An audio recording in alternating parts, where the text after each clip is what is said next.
इहा राज हमार चलल बाया हमारे ही चली। ढेर अइले गइले गुंडा माफिया कटने बाहुबली, केहू के बस के चीज नइखे। इहा राज हमार चलल बाया हमारे ही चली। ढेर अइले गइले गुंडा माफिया कटने बाहुबली, मार के गोली बंद कदम बोली हरदम ला सुता दे।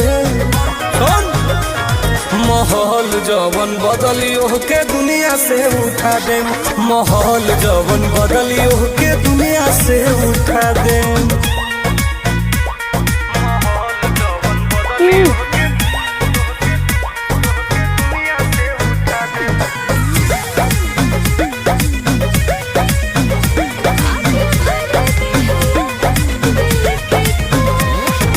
पुलिस बड़ा शासन सरकार बा